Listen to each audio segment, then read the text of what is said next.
পৃথিবীর ক্ষুদ্রতম দেশগুলোর একটি মাল্টা। এর মোট আয়তন ৩১৬ বর্গ কিলোমিটার।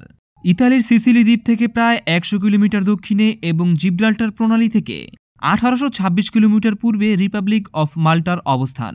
মাত্র ৪ লক্ষ জনসংখ্যার এই দেশটি ৫টি দ্বীপ নিয়ে গঠিত।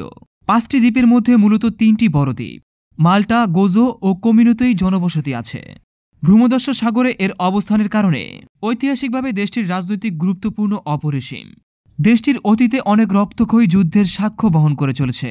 প্রাচীনকাল থেকেই ভৌগোলিক অবস্থানের কারণে মাল্টা সবসময় এক গুরুত্বপূর্ণ অবস্থানে ছিল। দেশটি বহিরাগত শত্রু দ্বারা বারবার আক্রান্ত হয়েছে। ১৮১৩ সালে ব্রিটিশ উপনিবেশবাদের হাতে চলে যায় মাল্টা। ১৯৬৪ সালে যুক্তরাষ্ট্র থেকে স্বাধীনতা লাভ করে। ৯৫% জনগোষ্ঠীর রোমান ক্যাথলিক। ভ্যালেতা হচ্ছে মাল্টা প্রজাতন্ত্রের রাজধানী। মাল্টার ইতিহাসের সাথে রোমান ক্যাথলিক ধর্মের দীর্ঘ ঐতিহ্য বিজড়িত। খ্রিস্টান ঐতিহ্যর অন্যতম কেন্দ্রভূমি হিসেবে মাল্টার সুখ্যাতি বিদিত। ভূমধ্যসাগর সাগরের মনোরম আবহাওয়া, পরিবেশ প্রতিবেশের ভারসাম্য, পরিচ্ছন্ন শহর, অভ্যন্তরীণ অবকাঠামো এবং আকাশ ও সমুদ্রপথের যোগাযোগ ব্যবস্থা বিদেশি পর্যটকদের কাছে টানে। বন্ধুরা, ইতিহাস তথ্যের আজকের এই পর্বে মাল্টা দেশ সম্পর্কে জানতে ভিডিওটি না টেনে দেখার অনুরোধ রইল। আর সেই সাথে ছোট্ট একটি রিকোয়েস্ট, আপনি যদি আমাদের এই চ্যানেলটি এখনও সাবস্ক্রাইব করে না থাকেন তাহলে চ্যানেলটি এখনই সাবস্ক্রাইব করে দিন। ঐতিহাসিক বাইজেন্টাইন সাম্রাজ্যের সূচনা এখান থেকেই। মাল্টার পূর্ব অংশ রোমান সাম্রাজ্যের অধীনে ছিল, তাই পরবর্তীকালে বাইজেন্টাইন সাম্রাজ্য হিসেবে পরিচিতি পায়। এরপরে আসে আরবরা, তারা এসেও মাল্টা শাসন করে প্রায় ২০০ বছর। আসে ইংরেজরা। ইংরেজদের আগমনের পরপরই ব্রিটিশ কলোনি হিসেবে যাত্রা শুরু করে মাল্টা। এখানেও রচিত হয় মাল্টা অধিবাসীদের শোষণের ইতিহাস, যারা এর আগেও আরও অনেক বহিরাগত ধারা শোষিত।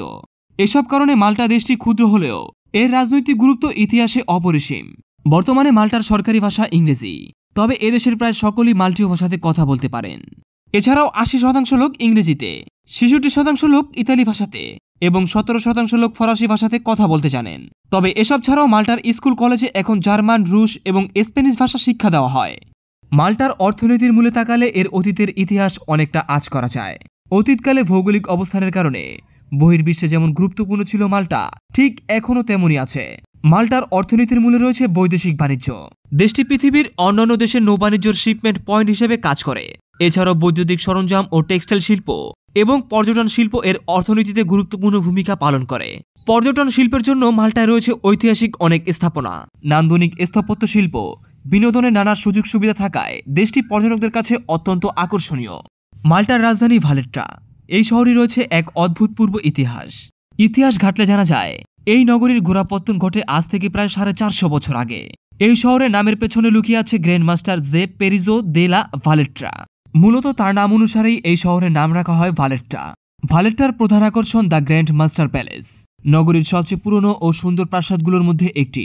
তবে এখন প্রাসাদটির একটি অংশ রাষ্ট্রপতির কার্যালয় হিসেবে ব্যবহৃত হয়, আর প্রাসাদের বাকি অংশ পর্যটকদের জন্য উন্মুক্ত রাখা হয়।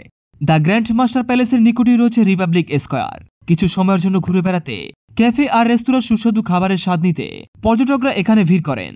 ভালেট্টায় রয়েছে প্রায় ৩০০রও বেশি নানা ঐতিহাসিক স্থাপনা, যেমন দুর্গ, গির্জা, প্রাসাদ, যে কারণে এই শহরকে বিশ্ব ঐতিহ্যের অংশ হিসেবে স্বীকৃতি দিয়েছে ইউনেস্কো। ভালেট্টায় তৈরি বাড়িগুলো চুনা পাথরের, তাই এর সৌন্দর্য পর্যটকদের চোখে ধরা দেয় একটু অন্যভাবে। মাল্টার আরেকটি দৃষ্টিনন্দন আকর্ষণের নাম চার্চ অফ সেন্ট মেরি। বিশ্বের বৃহত্তম গম্বুজওয়ালা স্থাপত্যগুলোর মধ্যে এটি একটি। ১৮৬০ সালে নির্মিত এই চার্চ নিয়ে রয়েছে রূপকথাও। এই চার্চের খিলানের স্তম্ভগুলো এবং ত্রিকোণাকৃতির কানিশগুলো রোমের প্যান্থিয়ার নকশায় তৈরি। গির্জাটিকে বহু মূল্যবান জিনিসপত্র দিয়ে সাজানো হয়েছে। দেয়ালের নকশাগুলো সব সোনা দিয়ে মোড়া, মেঝের পাথরগুলো জটিল জ্যামিতিক নকশা দিয়ে তৈরি। মাল্টার উপকূলে ছোট্ট এক দ্বীপ গোজো। দ্বীপ মাল্টা হতে ফেরিযোগে যেতে হয় দ্বীপ গোজোতে। গোজোয় রয়েছে বেশ কয়েকটি দর্শনীয় স্থান। ৩৫০০ খ্রিস্টপূর্বাব্দে স্থাপিত মাল্টার গুরুত্বপূর্ণ প্রত্নতাত্ত্বিক নিদর্শন, গগনান্তিজার মন্দির, প্রিন্সটিন বিচ, ইনল্যান্ড সি ছাড়াও রয়েছে বেশ কয়েকটি দর্শনীয় দুর্গ, গির্জা আর দিগন্ত বিস্তৃত সবুজের সমারোহ। আর রয়েছে প্রাকৃতিক চুনাপাথরের খিলান। দর্শনীয় আজুরে উইন্ড্রো, যা দ্বীপ গোজোর পশ্চিম উপকূলে অবস্থিত। এছাড়াও শহর জুড়ে মধ্যযুগের অনেক নিদর্শন ছড়িয়ে রয়েছে। দ্বীপের ছোট এক পাহাড়ের উপর দাঁড়িয়ে আছে অনেক প্রাচীন গ্রাম। গ্রামের অধিবাসীরা অধিকাংশই মৎস্য সম্প্রদায়ের মানুষ।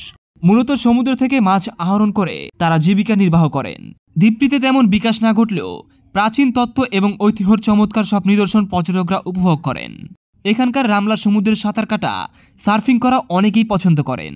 প্রাকৃতিক সৌন্দর্য, ঐতিহাসিক স্থাপত্য, রাজনৈতিক ইতিহাস নিয়ে আজ মাল্টা বিশ্বের পর্যটকদের কাছে আকর্ষণীয় এক দেশ।